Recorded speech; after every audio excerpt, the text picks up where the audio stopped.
आपने लोगों से कहते सुना होगा कि माँ की ममता क्या होती है।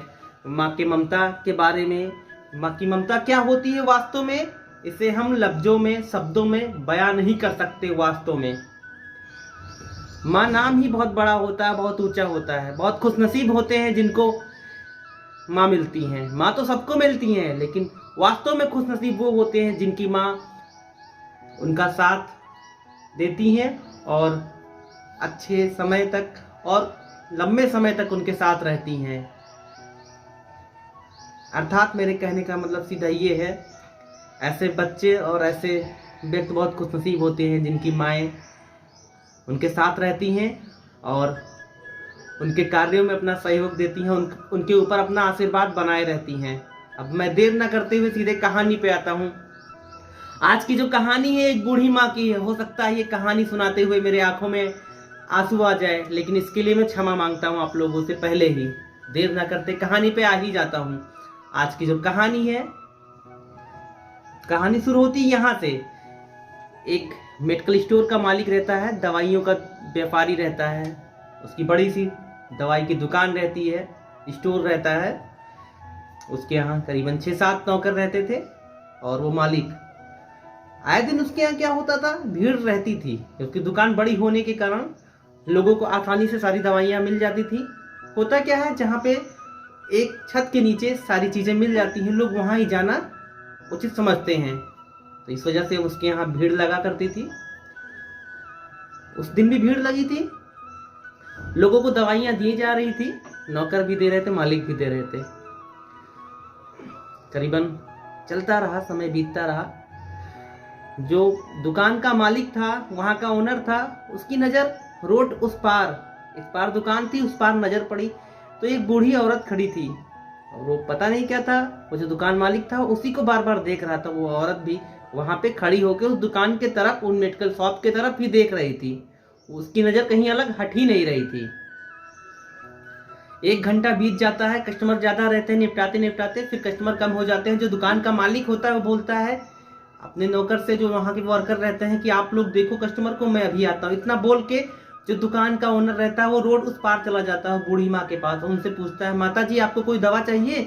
अगर आपके पास पैसे नहीं है तो भी मैं आपको दवा देने के लिए तैयार हूँ।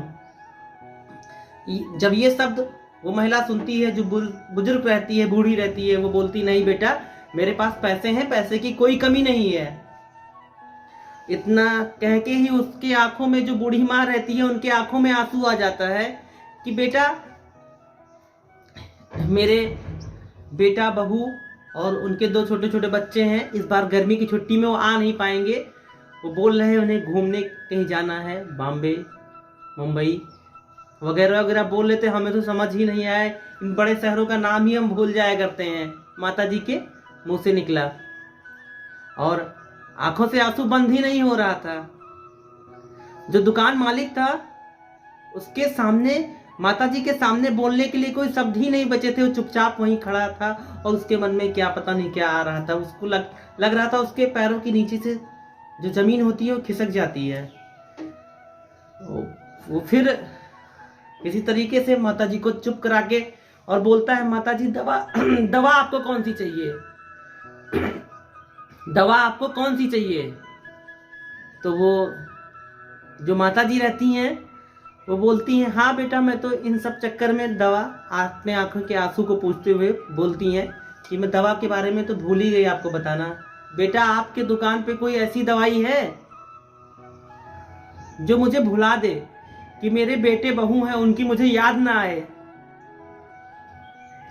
जो ये पल होता है, जो माता जी ने ये शब्द बोला अपने मुंह से, वो जो दुकान का मालिक रहता है उसके भी आंखों में आंसू आ गया। वो कुछ बोल नहीं सका।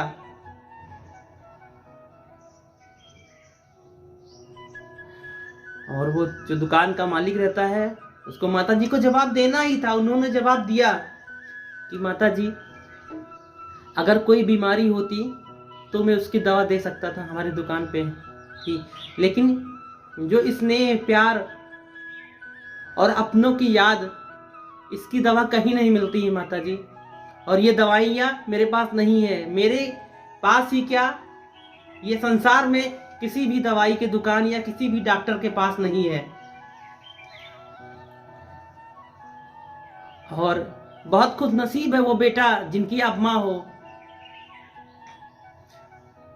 और दुर्भाग्य की बात यह है कि वो आपके प्यार को आज समझ नहीं पा रहा है। तो कहानी का मतलब सिर्फ इतना है कि हमारे माता पिता हमें बहुत प्रेम करते हैं। जताएं नहीं तो इसका मतलब ये नहीं कि वो हमें प्रेम नहीं करते हैं। उनके प्रेम को हमें समझने की जरूरत है और हो सके तो उनके साथ रहिए। ममता कभी कम नहीं होती, बढ़ती ही जाती है।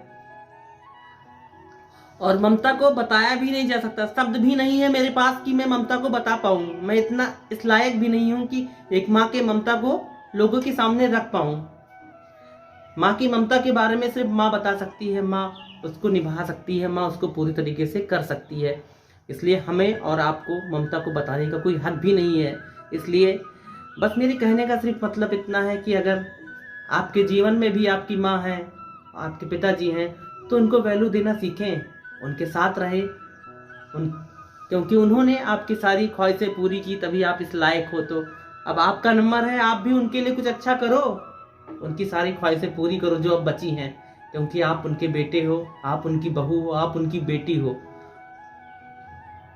उनके भी कुछ सपने रहे होंगे कि मेरा बेटा बड़ा होगा तो मेरे लिए ये करेगा। वो उन्होंने अपने सपनों को दबा के आपके सपनों को पूरा किया है। तो अब आपको जरूरत है कि आप उनके सपनों को पूरा करें जो उनके बचे सपने हैं।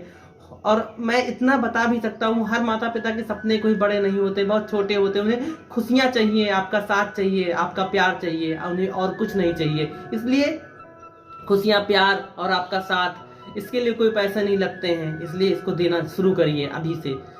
अगर आप कहीं दूर रह रहे हो सकता है नौकरी के लिए, व्यापार के लिए, तो ठीक है, कोई बात नहीं। आपके माता पिता गांव में रहते हैं तो उनको समय दो, साल में 1 महीने का समय दो, 15 दिन का दो, लेकिन दो तो सच्चे दिल से दो। अपने जिम्मेदारियों को बोझ के तरीके से मत ढो, एक सच्चे दिल के साथ निभाओ। और हो सके तो अपने माता पिता के साथ रहो, उनको अपने साथ रखो, क्योंकि उन्होंने कभी भी आपको अपनों से दूर नहीं किया और अपने दूर नहीं रखा। इसलिए ज़रूरत आपको भी है वही करने की जो उन्होंने किया, क्योंकि आपके भी बच्चे हैं। जैसा आप करोगे वैसा ही आपके साथ कल होगा, क्योंकि आपके बच्चे देख रहे हैं। अगर आप उनके माता पिता के नहीं हो सकते तो कल को वो आपके भी नहीं होंगे। ये कड़वी सच्चाई है, इंसान समझ नहीं पाता है। और जब अपना नंबर आता है तो उसे तकलीफ होती है कि मैंने भी अपने माता पिता के साथ ऐसे किया था। इसलिए जो प्यार होता है माता पिता का, इसको संभाल के रखने की ज़रूरत है और इनके साथ अच्छे से रहने की। जो ये संबंध होता है माता पिता का बच्चों के प्रति, ये बहुत ही, और बहुत से ऐसे बदनसीब बच्चे भी होते हैं जिनके ऊपर माता पिता का साया नहीं होता, या पिता नहीं होते, या माता नहीं होते।